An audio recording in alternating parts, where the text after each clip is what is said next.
All right, here we are. I have with me Nico. How you doing, man? This is the Good, third episode. man. Yeah. Third So episode of the Stew Pod, second try on the recording here. I think yeah, we've second got time it. on the recording. We're getting there. We're getting there. It's a learning I think. experience for both of us, you know? And Nico, is it Sozio? Is that how you say your Yeah, last name? Nico Sozio. Yeah, the Sozio. former Nico Sozio. I guess it's still my shtick these days. The two Italian guys. Yeah, yeah, yeah. So You're probably gonna hear a lot of hey yo in this one. so we let's explain to people how we kind of got here because we have a mutual friend, Corey Castle, and Yes. you and I should have sit down and have a discussion. And I just started doing my own podcast. You're my third episode, and my understanding too is that you have your own. So we're kind of going to do a recording here, and we're just going to wing it and talk about whatever we can. Yeah, Absolutely, man. Yeah, I mean, like I would say I'm only about a few steps ahead of you as far as the podcast game goes. I have about 21, 22 episodes out there. It's called Struggling with Sozio. If you guys get a chance to check it out, subscribe and like and rate and all that wonderful stuff. We'll just get all the plugs in early, rather than save it for the end. yeah, cool. I just got an email from my bank telling me I'm going to get my government stimulus money tomorrow. Nice, nice. I have seen a few people online talking about Yeah, they think that their stimulus has gone in already, but it's nice that they're just the government's just dropping money in your bank account without really any discussion about how much you should get, who's getting what. Like what the fuck is it's just, it? you didn't vote on anything, but we're sending you a check. Yeah, no, Yeah. Like we just this decided. it's a band-aid on an open gash. So it's just I was talking to some people about that. But yeah, this whole shutdown thing, I mean, it's got to see, you and I are fortunate. We talked a little bit before this because we both work from home. My wife Yeah. work, and that's just kind of what I'm seeing here. So it's just Yeah, it's nice, man. It's keeping us afloat for sure. And I mean, I haven't. It's not like I'm working any less hours or I'm making a smaller paycheck or anything like some folks are. Um, so everything's good in that regard, and I think we're lucky to be doing that. But yeah, it's kind of hard not to talk about what's going on right now since it's so weird. It's pretty unprecedented for both of our lifetimes, you know. it, Nico, it is surreal. That's the best way to describe it because I would not have pictured this happening two Yeah, months ago, 3 months ago. yeah. You'd have told me, I'm wearing my Indians jersey and I'm like, I want baseball to be on so Yeah, bad. yeah, yeah. I just want life to be going on. You know what I Yeah, mean? Like, as much as like, I'm a big conspiracy guy. I'm a big skeptic, and as much as I think most of life is just fluff and bullshit anyway, like, I still would like things to be happening and not really be living in the kind of fear that we are right now. Like, it's yeah, fear. it's Everybody. true. It's the fear, and it's just I don't know. It's the fact that they were able to do this so easily scares the shit out of me. It's just like we Like, just shut everything. as far as like carry on, you mean? Like, or Well, do what so easily? what being able to shut our lives down. Oh yeah. Like look how much shit we're doing without, and nobody's batting an eye. You know what I Yeah, mean? Not really. yeah. Nobody's bad. And could you imagine? This is me. I'm pro Second Amendment, and I'll tell you exactly why. It Sure. is you have 100 million gun owners in the United States of America with 300 million guns. No military in the world will fuck with the American citizens. An I armed hope not, man. I worry every day, man.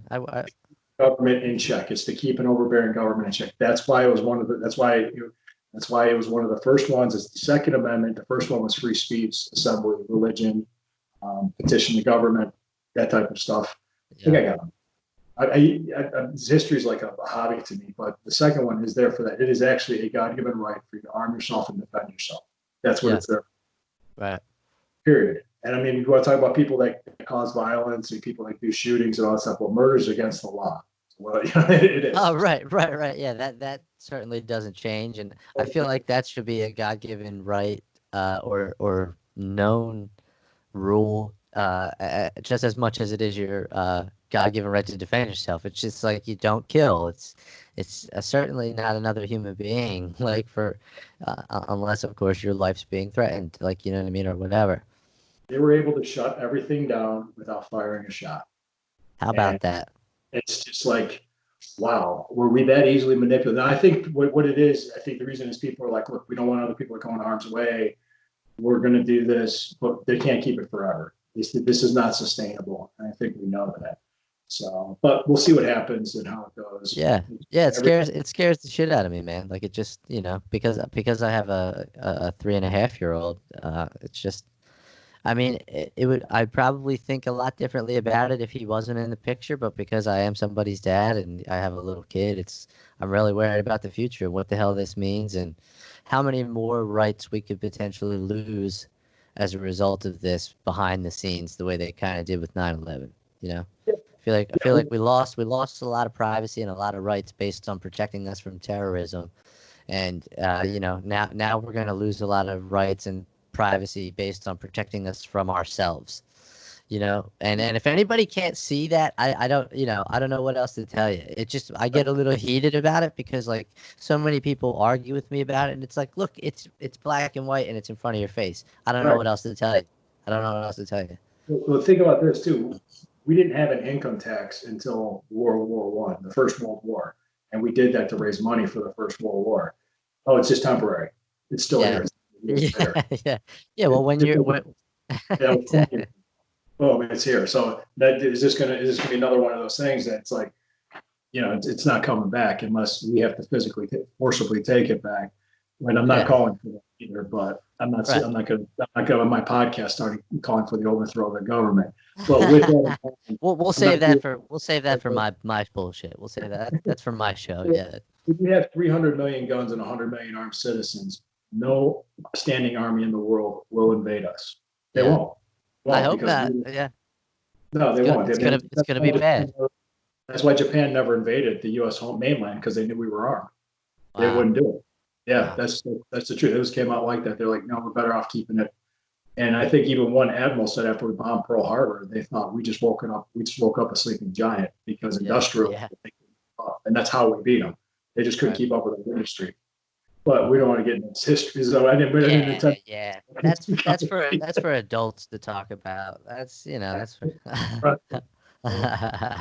So yeah, so when did you break in? Because I broke in 1993.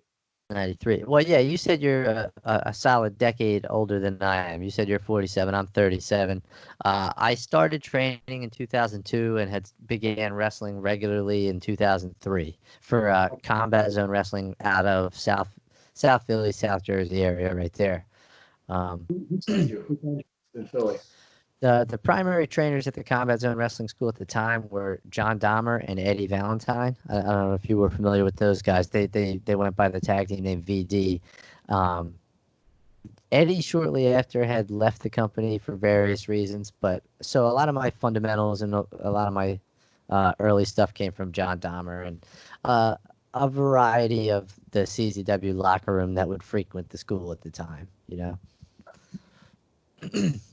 Because I broke in 93 in Ohio, Charlie Fulton's Mid-America Wrestling School. So Charlie Fulton broke me in. Okay. And I was only 19, and that was in early 93. And I'm about, less than 2 months, about 2 months away from 47. So quite there. And I have my daughter, my oldest daughter is going to be 5 in September, and my youngest is going to be 3 in June. Okay. So yeah, right on. My youngest daughter and I were born on the same day. Wow, that's awesome. Yeah, we timed it that way too, because my wife, we induced labor on this because she was at that age. She was 36, and they knew that once you get to that high risk, so they said after you get to this many weeks, you can induce. And I looked, I said, I don't mind sharing your birthday, so we planned it. So yeah. No, I get it. That's cool as hell though. Same day. Like to even work that out like that, I couldn't have planned it. So did I imagine a lot of the Ohio crew that kind of came up through the business in the late 90s, early 2000s, like Jake and Dave and them, the Chris and you probably know Sammy, or maybe not. Sammy, when did you I guess get away from? I got away initially in 2000 because I had a back injury, and my right leg was a half an inch longer than my left leg. I was chronically getting spasms.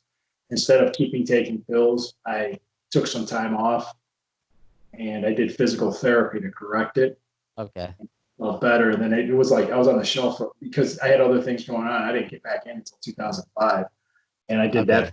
for a year, and then I walked away again because I had all these other things going on. And then 2009, I said, okay, I'm going to make one last run. Okay. And I did it until about 2015.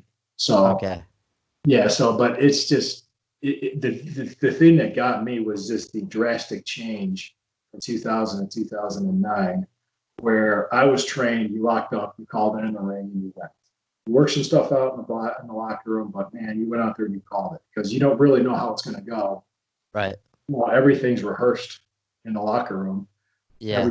Every kick, and then they go out there and just do what they rehearse, and they don't work the crowd. They don't try to get the people involved, and you can see it. People are usually sitting on their hands. So Yeah, and I came up in like the hybrid time that you're just like talking about, like the time that I broke in and the time that I was sort of cutting my teeth in the business and growing out of my green shell, so to speak. The business had already turned into that, and it was because again, like of a combination of things. It was sort of the ECW. Um, Aesthetic, well, I guess we'll call it like the Mexican influence, the Japanese influence, the cruiserweight influence, which already started to suspend some physical disbelief, like you know what I mean, or physical belief with sort of like those standoff spots that we used to see, which were highly choreographed and like but however, I will say they definitely did a better job of making those things look real. Like, you know what I mean? Like the fundamentals within each transition in those little trades were just so much better than you see nowadays. The pins were good. The arm drags were good. The sweeps were good. The covers were good. The rollouts, you know what I mean? The footwork was better. Now there's just zero emphasis on cleaning that shit up to make it tighter, cleaner, crisper, whatever. You know what I mean? But I it's digress. I it's digress. very sloppy today. I noticed that too. I think one interesting show. Sometimes I'll catch wrestling on TV. Like there was one. It was AEW. It was a nationally televised show, and this guy they were doing an angle. The guy was dressed in all black on Dustin Rhodes, and he was throwing the worst work punches you can imagine. Do you remember what I'm talking about? It was like I didn't see it, but you said it was Cody or it was somebody else. You said it Dustin. was. Dustin. It was Oh, Dustin. it was Dustin. It was Dustin. Dustin was covered up like this. He's like, here, Oh, people. oh. He was like this, and the guy was just throwing these punches. He wasn't going anywhere near him. It was just like it was horrible. No, I didn't see who it was. Do you remember who was throwing the punches by chance? I've heard Nah. different versions of it because the guy was with all black covered in a hood. It Oh, looked right. like he put some dude and threw him in there. That's what it looked Yeah. like. It looked like he Yeah. was, and it looked terrible. And it was all over Twitter and all over Facebook. And it was just like, oh, this sucks. And it's like, yeah, you just completely discredited your company by doing that. Yeah, I mean it's crazy. Like I stepped away from wrestling in 2016. Like literally, I had my last match a month before my son was born because I just decided for me, I'm not knocking it, but for me, it was time to step away, and I couldn't risk my physical well-being anymore because I had a family to take care of. You know Yeah. what I mean? And I was not somebody who was financially in a position to say that I could take those risks anymore. You know what I mean? Like I had to go to work now and had to be a reliable, responsible adult. So I did that and I stepped away. And what's that? Is that fun? Yeah, yeah, yeah. All the fun stuff. Yeah, yeah, the fun shit. But no, there's not. I tell you what, there's no experience if you're watching and listening of being in the room watching your child be born. That's Oh yes, yes. I have an older brother. He's 4 years older than me, and I texted him. I sent him pictures of my Isabella. She was the first one that was born, and all he did was he has four of his own. He texted back. He said, "Welcome to manhood." Yeah, yeah, man. It's the He's truth. like, And like you hear everybody say how like all these different biological switches and things go off and you change when you first see your child, and it's just the truth. And like you could try to explain it to people, but they're not going to understand it. And it is what it is. And you're absolutely right. Like there's no pop that I ever got or championship that I ever won that compares to becoming a dad and being a part of that experience. You know. But I think what I was saying is I stopped in 2016 and more or less stopped watching wrestling as well because, I would be lying if I could sit here and look you in the face and say that I'm not bitter, or that I'm not like begrudged about things that happened to me in the business, or where things I could have achieved more, this and that. So the last thing that I really want to do is go back to being a fan and just watching a lot of my friends, become millionaires and shit, like while I'm working from home, fortunately, you know. So, but I guess what I was going to say to elaborate on that is, because I have so many friends in the business still, and because I still am connected with them through social media, I still have a very good idea of what's going on in AEW, in WWE. I listen to Corey's Wrestle Rock podcast, so I get a weekly update on what's happening in WWE that way. So, but I think I was just mentioning that in regards to like, I see a lot of the highlights. Like, I see Orange Cassidy's the hottest shit. Like, um, I see where the emphasis goes, and I'm just like, oh, okay, I get it. This is what it is now. This is what it is now. Like, the thing that we liked and the thing that we wanted to be a part of, it's simply not that anymore. Yep, I agree, because I grew up in the 80s. You grew up in the 90s, I would say. Yeah. In the 80s, Saturday mornings was my big time when I turned on either Wrestling Superstars, Wrestling Challenge, and then the NWA was on. And you would see, Magnum TA, Dusty Rhodes, Tully Blanchard, Arn Anderson, Ric Flair, all those guys that would go out there like Wahoo McDaniel and all these other great wrestlers. And if you watch WWF, they have their group too. And honest to God, I mean, it's not the same. I was telling Corey this. It's not fun anymore. I turned into the get off my lawn. I did. Yeah. Back in my day, we sold stuff. Al Snow made a great point.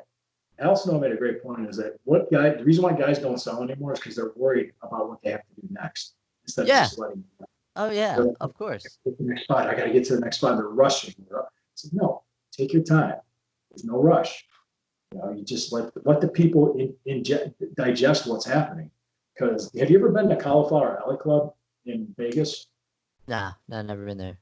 Yeah, I went there twice. Before my daughter was born. And first time I went, it was me and a group of us NWA guys were there. And one of them was Rob Conway. And they had a 4-way cruiserweight match. These guys were flying all over the ring, doing all this other stuff. And of course, you got this is awesome. Right. Awesome. Yeah, right. Of course it is. I'm sitting there with I think it was Rob or Phil Money. It's like you couldn't even follow it. It was moving so fast. You're like, you couldn't even follow the match. But yeah, their champion was this little dude that the belt was bigger than him, but he could fly. I mean, he could flip. Right.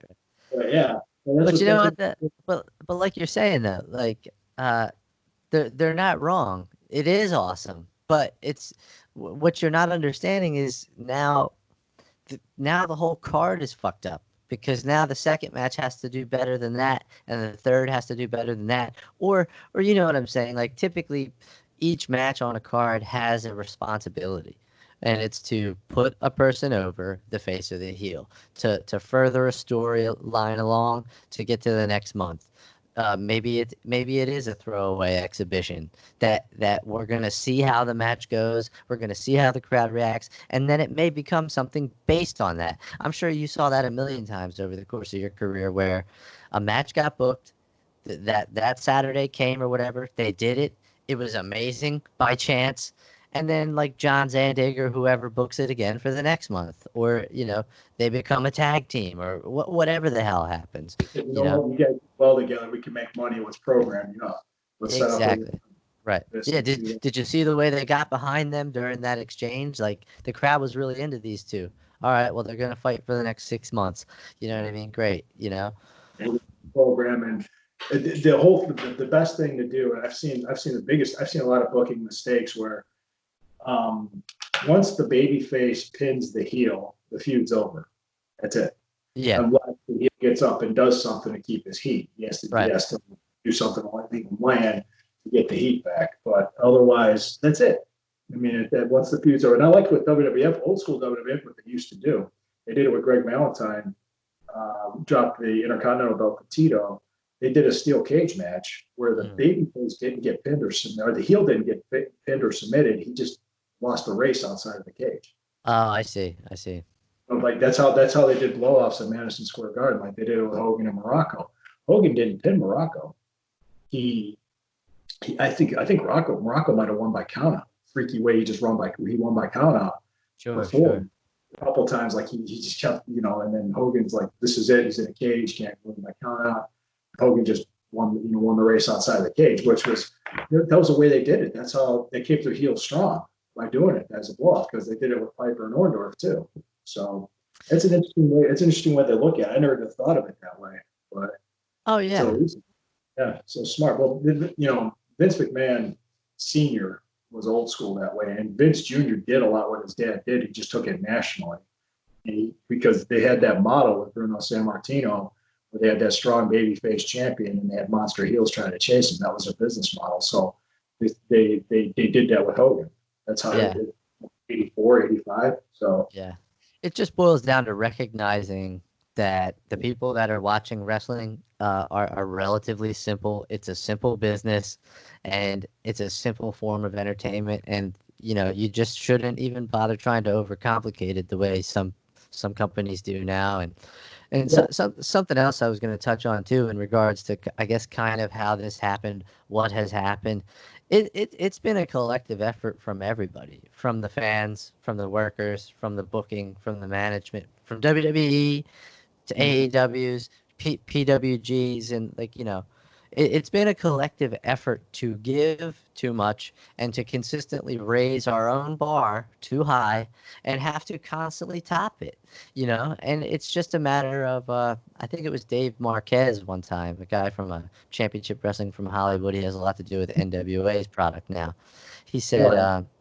Dave, okay, I just wasn't sure if you were too I'm not, familiar. but just to be clear, I'm not personal friends with him, Yeah, but I nor am I. LA Club because he's on the West Coast. I was out here, Right. and he's really close to Adam Pierce. So I Okay. think he'll be in Championship Wrestling from Florida. I think they're doing a lot of the studio stuff now, which I love it. Yeah, yeah. It's old school. But he did a seminar at CZW one time, and just like one of the first things out of his mouth was like, just because the crowd accepts it doesn't mean you should do it or book it. Like, you know what I mean? Just because a crowd is willing to accept what you're putting in front of them doesn't mean it's the right thing to do. And I feel like there's just too many companies nowadays that put in front of an audience exactly what they want to see. They've booked the super show, like whether it's Beyond Wrestling, like I said, PWG, even Combat Zone Wrestling does it now, and there's just not really many promotions that kind of book month to month stories or anything. It's just dream cards month after month, and then where does that leave you? Where you're shooting yourself in the foot. All Like right, you what? got to build a story. You got to put a reason, a rhyme to it. Let me ask you this, because I get asked this a lot too, and I'll answer my own question after you answer this. Do you miss the business? Uh, I mean, the way you phrased it, no. Like, I don't miss the business. I miss performing. I miss having that thing that I could say makes me special. You know what I mean? I miss having that outlet, to have that release, that form of adrenaline, even the physicality and the exertion. I miss all that, but I don't miss the business. And quite frankly, like I wasn't ever somebody that played the game very well. I wasn't ever really a pretend friend. Locker room? What's that? You weren't a politician in the locker room? Not much, man. Not much. Like there was a few times things worked out for me, and I just happened to be friends with the right people. You know what I mean? There was a time for a while where like, Sammy Callahan and I were. I mean, we're still very good friends. He's still one of my best friends, but like we lived very close together. He was living in Jersey, and so was I. I'm working in Jersey at the time, and so we were 15 minutes apart. We got together every day, and we're wrestling jerk offs like how we are. But and so he had the book at one company. So needless to say, I was involved in the top stable with him, and we kind of ran amok there, and so on and so forth. But so shit worked out for me sometimes, but I just never really was aggressive about like, hey man, can you get me on? And I never felt like being that pest. You know what I mean? I was a pest in the beginning. Later on, I didn't have to be. They started calling me, Right. and I knew I had to do something because I was pretty much I had to be proactive. And I remember, like, just to get back to what you wanted to talk about, something a Oh, tough time, sure. Sure. a Yeah, tough absolutely. Absolutely.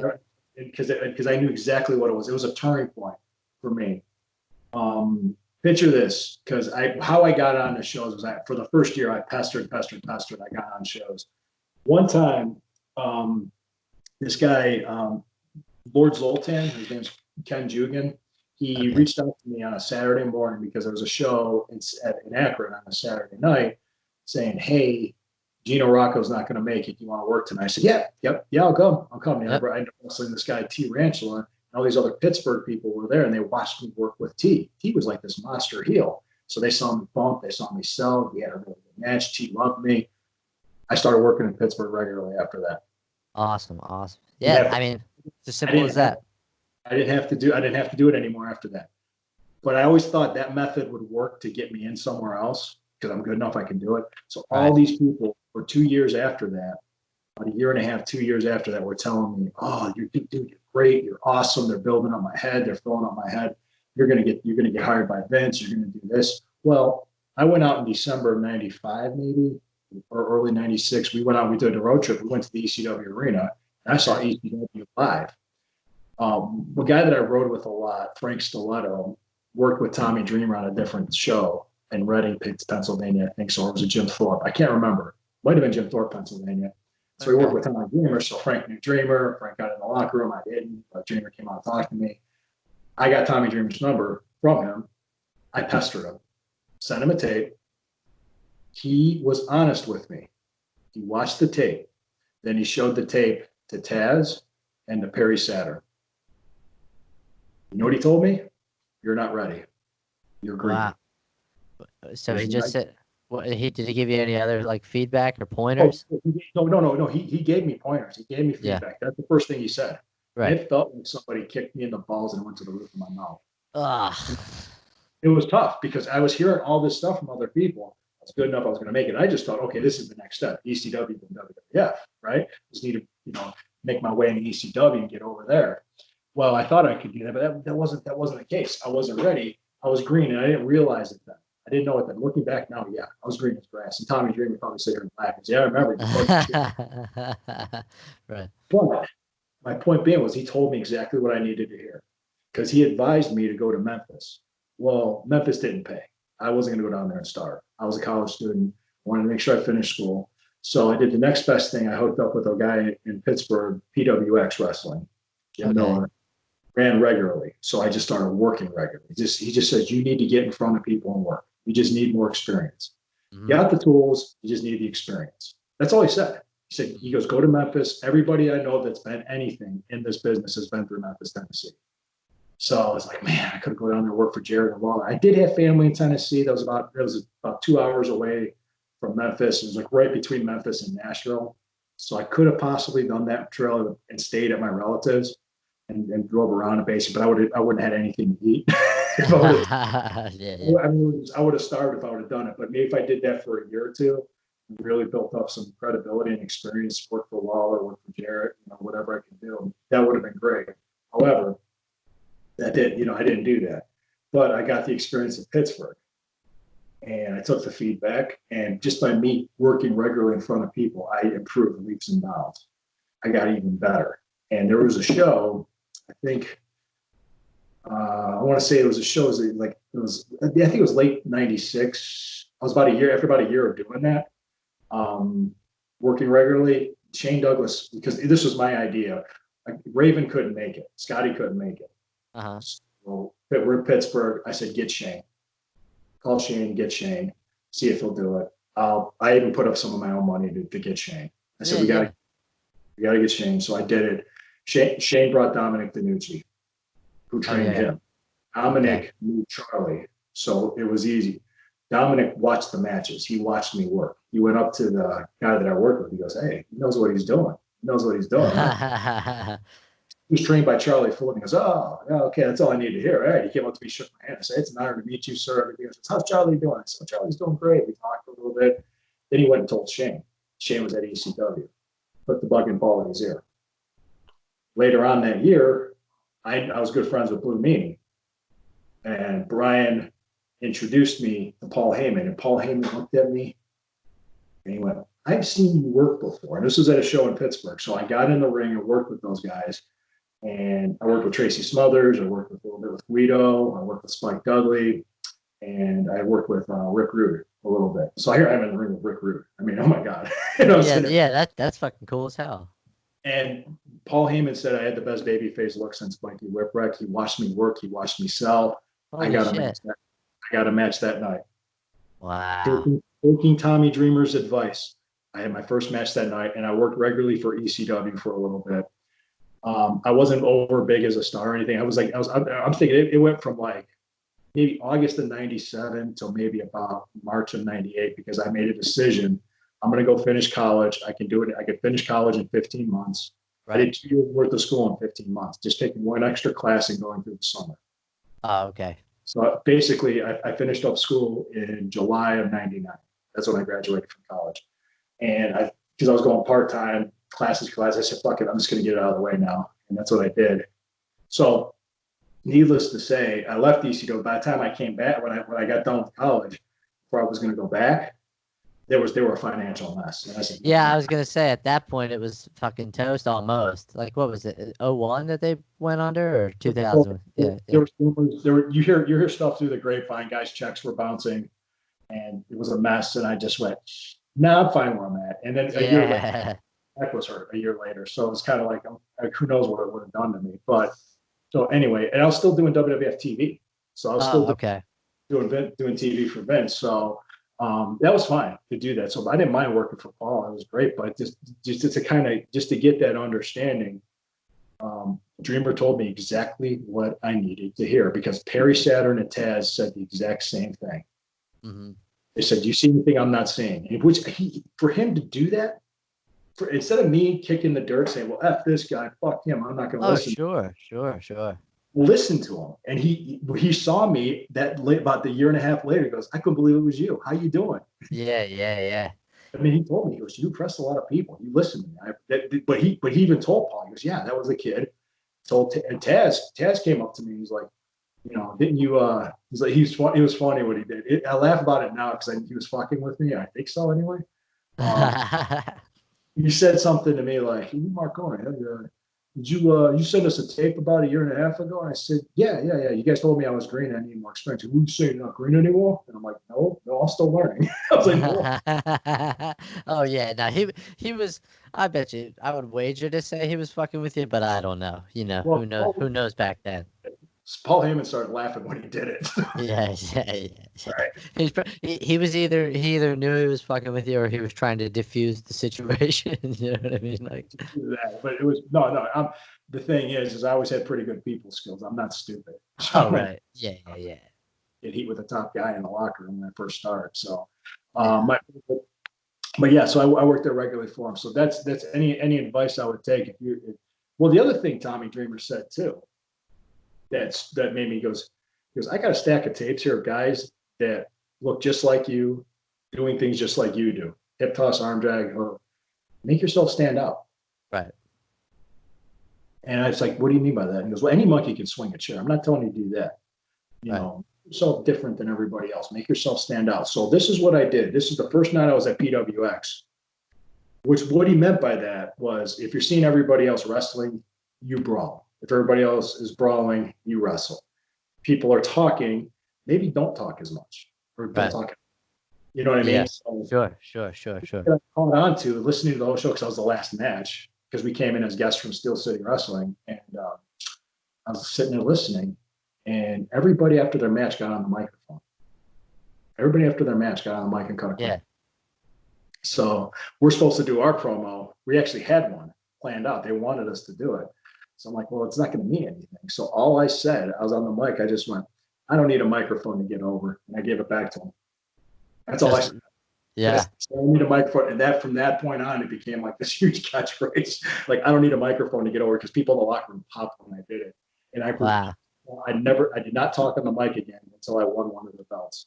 And also too, I would think that was maybe during a time when you shouldn't have said a word like over in the crowd, like, or to the audience, like, you know what I mean? Because that's certainly another thing that I could carry on about in regards. It was Say what? It was borderline breaking kayfabe, but right. Yeah, it was just using a insider term for the audience to hear, and then either know what you're talking about and let them in, or they're lost and they're like, what does he mean over? Like, that doesn't, I don't even know what he means. But like, I guess I just meant like the year that you did it, it was probably more frowned upon or a little more risque to throw some shit like that out there.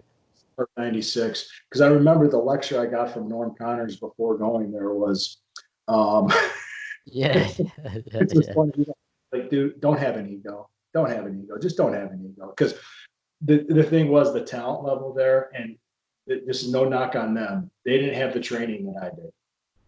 And when I was there, they were here, and I was like up here. I mean, it was obvious. You know, I blew those guys away a lot. And they brought in T. We started drawing. They brought in other people. So it was the talent level. I mean, that's why I worked. When people ask me about what I did in the business, I said I held the NWA national title 3 times. While after being away from the business for almost a decade, I came Right, back and did that. right. I was a 2-time NWA Eastern States champion. I held all these different belts. I've been in the ring with the best wrestlers in the world, from the Iron Sheik, Al Snow, to Shane Douglas, to Paul Diamond. I mean, God, Steve Austin. I worked him. So I worked a lot of WWF guys too. But it's just to say that, you know, I worked the Rock and Roll Express. That was the easiest damn match I ever Oh, had. I bet it was. Yeah, I bet it was. That was the first WrestleCade. That was the first WrestleCade in Winston-Salem, North Carolina, because I lived in North Carolina from 2011 to 2016, and I was a masked Russian. It was me and Scotty Murphy. Nice. Ivan Koloff was managing us, and the Rock and Roll Express we faced into WrestleCade, and our referee, who was the referee? What's the guy's name? The guy out of Charlotte, the referee, the old NWA referee. Ah, shit. Yeah, yeah, Tommy, yeah. let I'm not sure. me see. Yeah, but it was the referee. It was the old Crockett referee. You Hmm. know, it was Tommy Young. And so just I can't, for some reason his name slips my mind right now. It'll hit me later. But so I did that. It's just like, look at all these people I've been in the ring with. So I'm not necessarily blowing my own horn, but you No, know, I know what you're saying. I know exactly what you mean. It does. It's not by no means coming across that way that you're not just. I'm not going to hand you the dustpan and broom to pick up the names that you just dropped. You know. that's awesome. God. but Yeah. uh, but yeah, man. Like I certainly don't, have any real qualms about what I was able to achieve. I put it this way: in my professional wrestling career, I achieved everything I set out to, with the exception of, I would say, ever transitioning, because it was a different era than your era. I would say I was never able to transition into making it my full time means of income, which most people don't. Which most people, aren't lucky enough to do that. But like, combat zone wrestling was always my main concern and my main focus, even when the writing was on the wall for me personally, and I should have walked away this time or that time, or you know, it took bad things happening for me to like leave briefly and come back, and then even coming back to the company, it was an uphill battle to get what I got. So, but back to the point, like, I achieved everything I wanted to. I could say that I was the Combat Zone Wrestling world champion for a brief moment in time, and having started as somebody who idolized, Trent Acid and the likes of these types, Uh, and going from watching him to being friends with him and learning from him, and to being the CZW world champion. What a story I have to tell, I didn't know you knew Trent Acid. That's a sad story. Oh, awful, man. It was heartbreaking, because like right when like I was starting to get to even know him better and like befriending him a bit, like it happened, and it was like, god damn it. Like, to look at it selfishly as I'm talking about it, like I was just really looking forward to learning so much more from him, and just getting to be his friend a little bit more and hang out and just have some good times, and then bam, just like that. And beyond my own loss, it's like the wrestling world lost the best that was ever doing it at the time, you know? Yeah, yeah. It's another tragic story in the business that I didn't want to be another statistic in the business. Is why when my back was hurting and doctors were like, well, we can give you something stronger. And I'm like, no, because then I was building a tolerance to the pain pills and the muscle relaxers. I'm like, can we can we do something else? And then she thought about it. She went, well, what about physical therapy? Yes, let's do that. And the physical therapist said, yeah, he basically fixed it for me and had me do exercises to keep the joint in place. He said from all the slams, the joint was slipping. That's what Oh, happened. sure, sure. And it was just, it was that easy. So, um, yeah, and thank God I did that because who knows where I would be. That was 20 years ago almost when that happened. And if I would have went down that slippery slope of being an addict, who knows what kind of a mess I'd be in. And the other thing too is thank God I was smart to go back and finish college. I said, yeah, I said wrestling will be there. I knew I wasn't going to wrestle forever. I knew I wasn't going to be doing this in my 50s. I'm not going to be. I just, I did the right thing. So instinctively, I think I did good. Yeah, no, it's smart that like you had that wherewithal back then. You know what I mean? Because I think I was definitely one of these, uh, um, just glory bound idiots. Like, you know what I mean? I didn't see anything past like shooting for the gold. You know what I mean? And like, Yeah. I'll be fine. Like, just throw me through however many light tubes you want. Or whatever the fuck, stupid shit. And I only did that kind of stuff a handful of times. I only got involved in the ultra violent stuff a little bit, but. Yeah. Yeah. It you know what I mean. I mean, you don't think when you're because there's so many concussions I had and so many the problems I got from I had nerve damage in my right ear from all that stuff, and it's yeah.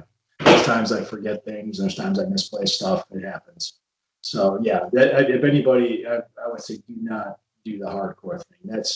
I see guys doing crazier stuff today than was done 20 years ago. I'm like, wow, did anybody learn? All in the hopes of becoming an animated GIF on Twitter. You know what I mean? Like all in hopes of being one of those little looping images, like of the crazy high spot. Which is again like we were probably talking about beforehand and a little bit now. It's just like what it has become, like what a circus wrestling has become. Like it always was a sideshow act. It always was a circus to a degree, but now it is fireworks and noise and lights and shit. And one of the things that I like to point out that sorry, I'm so froggy, but it's like if you like I'm still very good friends with Drew Gulak, a CZW alumni, and now he's running buddies with Daniel Bryan. God bless him.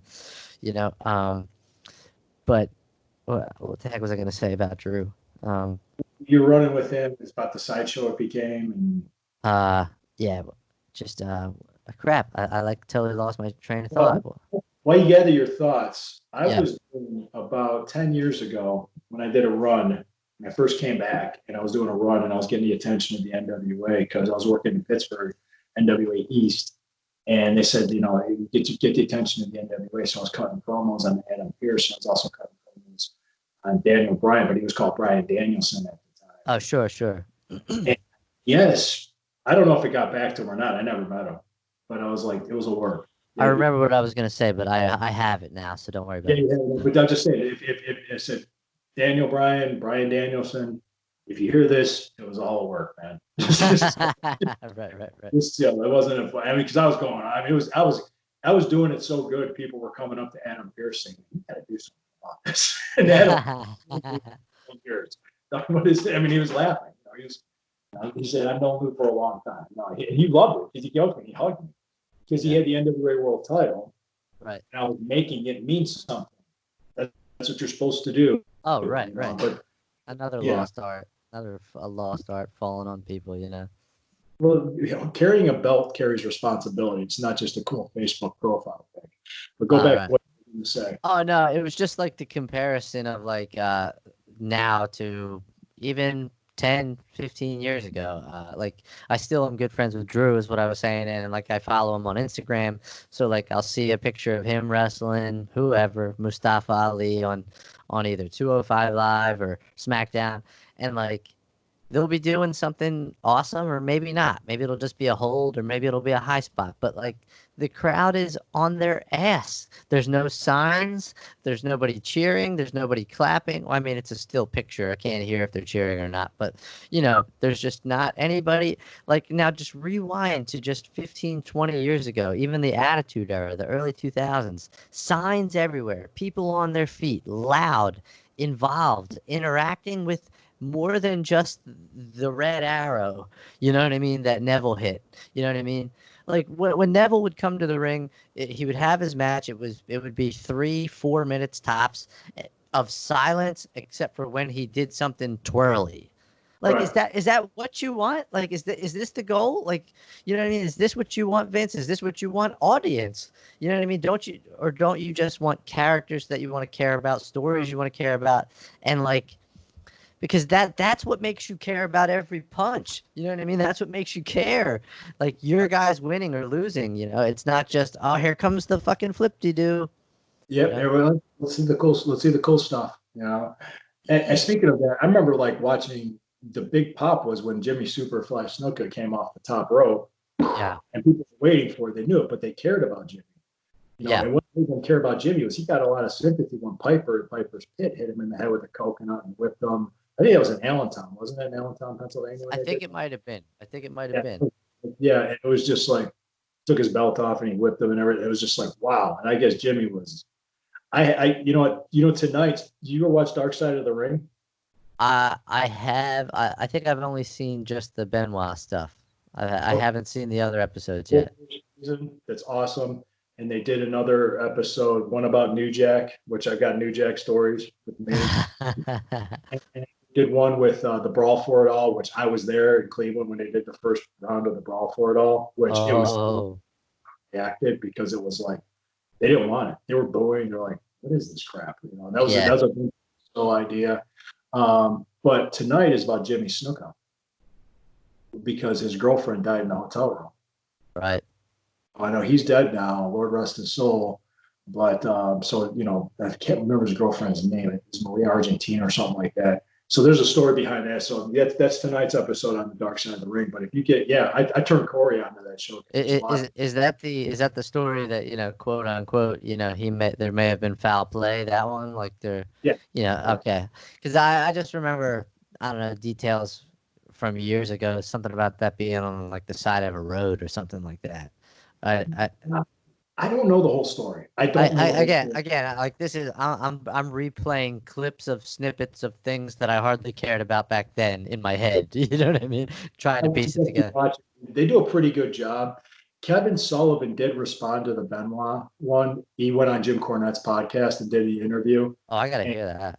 they said their timelines got mixed up because when Nancy left, officially went with Chris, they were already living in separate houses in separate cities. He was in the Keys and she was in Daytona. Oh, So it was totally a different thing at that point. And he said there's never any domestic problems like domestic, because actually she had a police report on her because she stabbed him. oh, good. And he talked about that. Kevin Sullivan talked about it. The only reason why he didn't do that show was he was waiting for permission from Nancy's parents because he respected them so much. He was, I'll only do this if you say it's okay. He never heard, so he didn't do the show. So that was just a couple. There's a couple. His side of the story was different, but you could tell it really, by the way he sounded and the way he talked, it really pained him to talk about it. But he had to. He had all those years. He held that in and all that. So, and I met Kevin. I mean, I've worked on shows with Kevin. So Yeah, I've met him a few times around actually toward the end of my career. Like Matt Tremont was bringing him into like H2O in South Jersey there, so I got to meet him and talk to him a little bit. He was like, hey, I think he said to Shane Douglas, he said, "Hey Shane, doesn't he look like I don't remember the guy's real name. Crowbar. What's Crowbar's real name? Do you know about? It doesn't matter. It doesn't really matter. But he said to Kevin Sullivan said to Shane, like he was pointing at me like, "Hey, doesn't he look like Crowbar?" Like, you know what I mean? And I was just like having a good laugh about it because like my hair is long and stringy and dark, long stringy dark hair and a big nose. It's not really a stretch. You know what I mean? Yeah, there's a Jimmy. I have a Jimmy Snuka story with me. So since we were talking about him, Sure, sure. this is the honest to God's truth. We're at a gentleman's club in West Virginia, Okay, gotcha. So, it was like the movie Porky's, where you cross this bridge and everything. We got. I don't remember the name of it. If Frank Stiletto was there with me, he would remember the name. He knows the girls there. I mean, he knows every street. So we're there. We're drinking beers. In West Virginia, they go full nude. You can drink alcohol. It's the way it is there. So we're there. All the girls that worked at the club saw Jimmy. They went up to him. They hugged him. It's 1996. He still looked awesome. He still looked jacked up and great. Right. Um, and so we're just at the bar, and I'm talking. I'm with Ken Jugan, just having beers and everything. And the thing is, back then when I drank, my voice got a little bit louder. I got a little bit more mouthier, and sometimes I said stuff that came out wrong. It was kind of stupid. Yeah, I mean that's most people, with alcohol. And Jimmy Snuka was right across from us, and Ken Jugan in between us. We were talking to each other, and I talked about how he helped me in the beginning of my career by getting me that one booking that led me down this path. And Ken Jugan, Zoltan, did a lot of the Allentown tapings in WWF in the old times, and he actually worked Andre. That's how old he was. Wow. He worked Sergeant Slaughter, he worked Iron Sheik, he worked all those guys. Holy shit. I just kind of said, meaning that he was a good hand, he was good at doing that he was a good jobber. That's what I said. And Jimmy's like, he's not the jobber, brother. I don't think I'm like, oh shit, what did I just say? Yeah, you set him off. I just set him off. I'm like, well, no, that's not. He's not that jobber, brother. And then they got between us. Jimmy was smashed. He was hammered. And Middle Maniac was there and had to pull him off and everything. We got separated, and Mom's like, "Move, get the hell out of here." I just went to the other side of the place. Just him and I didn't talk. Yeah. The next day at the next show, Jimmy didn't even remember it. He was on. I was gonna say, yeah, there's a good chance he probably didn't remember it, and that's just kind of fortunately, he didn't remember. I actually saw my life flash before my eyes. You thought you were gonna get your fucking eyeball ripped out of your head like Ming style, I almost got into a bar fight with Jimmy Snuka. How did that happen? Yeah, and you're trying to be like flattering, you know what I mean? Like you're trying to like be complimentary, and you almost get into a fight with somebody. I should have said a good hand or a good worker. That's what I should. Yeah. And I shouldn't have said jobber, because I said, he's a good hand. He's a very good hand. He's a good worker. Then the Jim's like, brother, we gotta stick together. I'm the last one, Well, the next day, because we did like a weekend loop tour, so we had 2 more shows. We never talked again after that. I could tell you the thing that I could tell you for sure I'm most ashamed of in my career. It's probably 2006. So I'm about 4 years in. I have ascended to junior heavyweight champion of CZW, a title that I wasn't ready for, and character wise wasn't ready for it, maturity wasn't ready for it. The ability was there, like I could get it done in the ring, but just still needed a few more years before I was ever going to be good at this. But needless to say, like they put the belt on me. The next month, my manager and I, Chrissy Rivera, the girl that was with me at the time, not dating, but just like managerially, they don't have anything for us, or for whatever reason we sit out, or maybe it's best of the best the next month, or a tournament, a junior heavyweight tournament that they did every year or whatever. But so needless to say, we're out that month. There's nothing for me to do. The next month, I think maybe that was best of the best, regardless. Then they do a show that's called Strictly CZW, which was to emphasize that it was going to be mostly homegrown people and not a lot of the outside guys that we booked. Didn't get booked for that for some reason. So then, like the 4th month of me holding the title, when I get around to actually having an opponent to face and defend it against, they take it off of me. Like, and like, I'm not really getting an explanation as to why. I don't know what's going on or anything like that. Hang on one sec. Yeah. And so I don't really find out why. I'm wrestling Sexy Eddie. Do you remember Sexy Eddie from IWS Hardcore? His gimmick is basically he comes out, he rips off his tearaway pants, he wrestles in like a thong, more or less, and he was the kid years ago in the very, very early 2000s. He was in the CZW Tournament of Death, and he got like a little gusher in his forearm here, and he was like shooting it into his mouth. Like that's kind of what sent him into superstardom anyway at the time. But so I was wrestling Sexy Eddie, defending the title against him. We call a match. He and I are under the assumption that I'm winning. And then, like, literally 5 minutes before we go through the curtain, we're match number one. The commentator comes up to me, of all people, and tells me, like, you're losing, he's up. I'm like, what? What's going on? He's like, I don't know. John said you're losing. He's taking the belt off you. I'm like, okay, whatever. So we go out there, we do the finish. He doesn't hit me with anything spectacular. It's like a little reverse senton flip thing off the first rope, not even the second rope. So he hits me with it. I wait about 7 seconds, and then I did a fucking kip up and walked out. Which, as yeah, yeah, yeah, yeah. No, like I sold it. I sold wrestling. You know what I mean? I know sold the whole match. Like I stayed down for the 3. I stayed down for 7 more seconds, and then I kicked up, rolled out of the ring, and probably threw a fit backstage or whatever. Like, could not be more embarrassed by my fucking actions, because like, what a baby bitch thing to do. Like, didn't deserve what I had, and then threw a fit about, like, granted, I had a reason to be mad about how it was handled, but I shouldn't have handled it that way.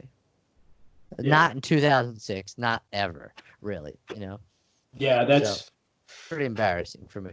Yeah, well, at least, because I had a guy on this weekend on my podcast, and he was one of the guys that run shows in Ohio and I first started working for. And we talked a little bit, and I told him, I said, I owe you an apology. It was 20 years ago, but I had maturity issues. I partied, I did this, I did that, and I ran my mouth. And he kind of went, it's okay now.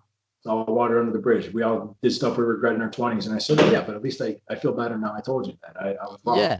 Yeah, it does feel good to just get it off your chest and shit. And like, I did this in front of Chris Hero, Kevin Steen, El Generico, Sami Zayn.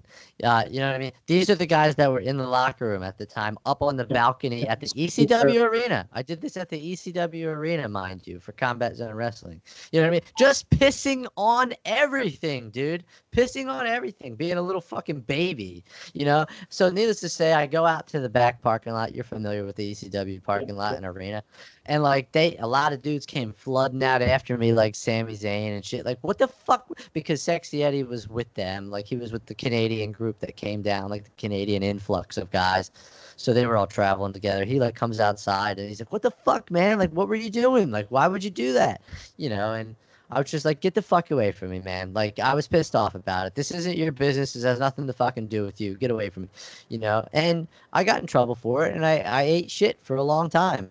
And like, it took me a long time to earn people's respect back and get welcomed back into the fold and trusted. You know what I mean? And I'm telling you, man, shit like that probably hurt me for the rest of my career. You know what I mean? Just people knowing that I was the guy that did that. Yeah. But like I said, it is what it is, man. Because I think I was gonna probably say this earlier, but I think I'm happy I wasn't successful as a young man, because I really truly believe I'd be on that list of dead people. Right. I would be on the list of dead people who had too much money and power and drugs too soon. And even if I was successful on a small scale, we'll say like your Crash Hollies of the world. You know what I mean? Like, he was never tippy top. But he was a main guy during the Attitude Era, probably making a ton of money to get to job out. You know what I mean? So, but no, I think I would probably be dead or have worse addiction problems. Had I made it, quote unquote. Yeah, I agree, because having that much success at a young age, and not really having the life experience or the maturity to handle it. And that's what it was. It was just, and I've explained this too, because there's like an ex-girlfriend of mine from late 90s. We had a mutual friend that was terminally ill. So first time we saw each other in 20 years was at the hospital. Oh, wow. We saw each other and we talked for a little bit. She's married, she has her kids. I'm married, I have my kids. We talked for a little bit, and he was there and he was talking about, I thought you guys were a great couple, blah, blah, blah. And I said, yeah, I blame myself. And she was, I blame me too. So it was a good conversation. Right. The thing I explained was she wanted that family. and I didn't, and that's what did it. And I said, maturity is a process; it's not an arrival. So I always look at it was a process. And I guess maybe a couple of weeks later, we talked on the phone, and she was just like, she was shocked at how mature I am now because the guy she knew 20 years ago. I said, well, I hope I matured in 20 years. I mean, I was an idiot. I said I was an idiot. I look back, I'm like, yeah, I was a dumbass. Have you ever, have you ever maybe like had animosity with another guy over a girl or something, and then like years later, neither one of you were with her, and you're like, hey man, like how about that bullshit? Like I don't know if that's ever happened for you, but like there's been times where like I've had issues with guys either talking to my girlfriend years ago or whatever, or like maybe a guy that actually in hindsight was cheating with her behind my back or something, and then like you either see them later on, you have an interaction later on, and it's just kind of like water under the bridge because neither one of you are fucking with her now. You know what I mean? It's just like, yeah, man, it is what it is. Yeah, Like, nothing like that. I never did anything like that. No, no. But I'd say I look back on exes now and I go, yeah, I'm kind of, you know, yeah, I'm kind of glad it didn't work out. Or oh yeah, I'll say that. But I always what I like to do is like I take something from each of them and learn to get better each time. And have to. the thing I explained to my wife that I've been explaining to another one that I'm still friends with because growing up, I was kind of I wasn't the athlete of the family. My brother was, my older brother. He was a state champion wrestler and he could be really good as a worker, but he did. And I kind of once I turned 18 and got out of high school, I dropped a bunch of weight. I got athletic. I got with it because I played football and baseball, and I got into a boxing trainer and I started doing amateur boxing. I just trimmed down and I got more athletic, and then I got into wrestling after that. And all of a sudden, girls started talking to me. I mean, I had, I did, have experiences with girls in high school, but it was very limited, very limited. That's when it started happening. And I never had to make the first move. I never did. I never felt comfortable doing it. So the only two times in my life when I did was with the one girl I was just talking about that I'm still good friends with and my wife. And the one that I was good friends with, I made that first move, had a relationship with her.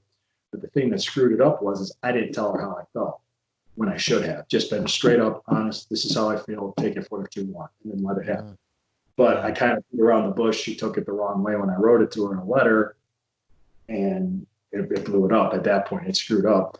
But with my wife, then I learned that. Like when we finally said we went our separate ways and everything, it was 2 months after that I met my wife, and I kind of took that initiative. I went, maybe I should just make the first move and ask her out and see how it goes. Maybe that's what I need to start doing now, because who knows how many other opportunities I passed up. Because I truly believe you don't have your destination laid out for you. You make it. Yeah. You make it by your actions, by what you do. It's kind of, it's, I don't like to make it sound like The Secret. It's kind of like that, but yeah.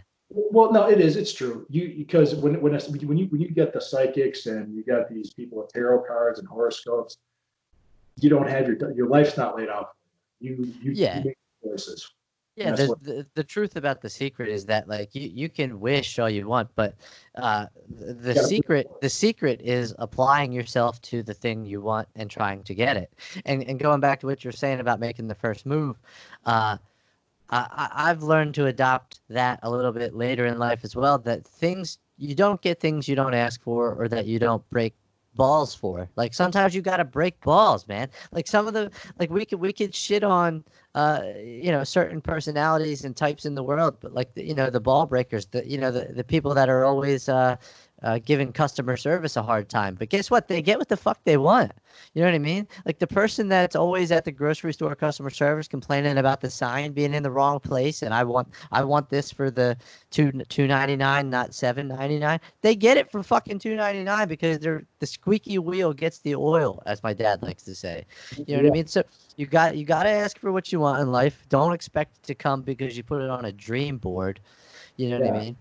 You got to fight for it. You got to put in the work. And something else you were saying that I can speak to is definitely just I'm a big proponent of just being open and honest and let's talk about it. You know what I mean? Like if ever I think my girlfriend's being weird or distant or something, and it's seemingly lasting a day or several days or weeks, I'm like, hey, what's up? You know what I mean? And I won't necessarily yell or get upset right off the bat, but I'll be like, hey, what's going on? Why aren't you being like you normally are around me or greeting me how you normally do? You see something's off. What is it? Are you sure? I might pester about it. I might break balls because if I'm noticing something's wrong, something's wrong. So don't lie to me. You know what I mean? Like then I might get upset or a little bit perturbed, but like let's talk about it. Yeah. Yeah. That's you just that you're trying to fix a problem. That you're Yeah, just yeah. Because I know that like trying to live with it and deal with it is just it just digs a hole in your stomach. You know what I mean? Like it and your mind and everything else. Like I hate holding on to that kind of shit. Um, right. but I'm definitely Right. I'm definitely somebody that has in the past. You know what I mean? So I don't like it. Of course. Well, I just letting you know, man, I appreciate your time today and I appreciate everything because we just talked for about an hour and everything. Yeah, And yeah, yeah, I got absolutely, man. this was great. We could do this again sometime. I'd be What happy to, man. we just kind of went down that path. Like any parting words of wisdom when we wrap this up that you want to leave my audience Yeah, I think we pretty much covered that. If you're thinking about being a professional wrestler, don't do that. But no, I mean, with? No, get on with I it. would just say that if you're somebody that is thinking about being a pro wrestler, a stand-up comedian, being in a rock band, being a singer, being a dancer, being somebody that's an actor or any sort of show business, form of entertainment, especially like the individualistic forms like wrestling, comedy, things like that, acting. Uh, I'm gonna regurgitate something that Tom Segura, one of my favorite comedians, just said on his special, and that I heard him say live. You know, pursue your dream. Definitely do that because otherwise life isn't worth living if you're not at least trying to do the thing that you want to do and the thing that you love. Do that. However, be ready and be willing and get good at managing your expectations. Understand that it may not go exactly the way you think it will or the way that you want it to, but be prepared to adapt and change and expect what comes and deal with it. And Yeah, that's that. You know what I yeah. mean? Put it, yeah. Ron White, I was listening to when he was on Joe Rogan's podcast to add to what you were saying. Ron White talked about this horrible review he got. He was only 3 years into being a stand-up, and it was 1989. And it devastated him. But years later, he saw that same guy that wrote that review, and the guy was like, "Hey, man, that's kind of rough on me." He goes, "No, I needed it." He said, "I needed to hear that. I needed that." He goes, "You were exactly right." I mean, it was kind of like, whoa, it was rough because he had a good 15-minute set, but he was asked to do 45 minutes. It was horrible. It went bad. Right. That's I guess he bombed. So, Yeah, but Joe Rogan said he sucked his first 3 years of being a comedian. So my first 3 years in the business, I thought I was the shit, but I wasn't even close. I didn't even smell of shit. right. So, Yeah, and then like you said, man, it's all about that rude awakening sometimes. To oh, and manage your I'm not talking about the finishing maneuver. I mean like reality, rude yeah, awakening. absolutely. He was 100% right. He was dead on. He was honest with me, and he saw that I took the feedback and I ran with it. So he didn't like, no, you saw hang up. No, we talked, and he talked, and he advised me because Yeah. he saw my passion. He saw I wanted this, so he saw I would listen to him. I didn't listen to him 100%, but I could. To go into Memphis wasn't an opportunity. He said, get to work in front of people. That's what I did. So Yeah. yeah, if you, like I said, that would be the thing to do is like manage your expectations. Don't expect everything because life doesn't turn out the way you plan. It never No, does. no. Even if you do everything right in regards to the thing that you're pursuing, like for example, you or me or anybody that wants to be a pro wrestler, you might be in the gym every day, look like $1 million. You might have all the right fundamentals, all the right moves, the best character, the best charisma, whatever. You could get that career-ending injury, and then that's that. Sorry, like you know what I mean? It's just as simple to get that career-ending injury, and then all those perfect things doesn't matter. So you better have a backup plan. Hopefully you're good at podcasting or stand-up comedy or something else, you know. I mean, Well, we could talk about that another time, but I've thought about doing that as well, just because it doesn't involve tucking my chin and falling down. Yeah, and the other thing too, I was going to say this was that when I was 27 and my back was giving out and I had to take time off and just get off the pills and everything else, I was an up and comer. I was a top independent wrestler in the country. That was Right. just a matter of time.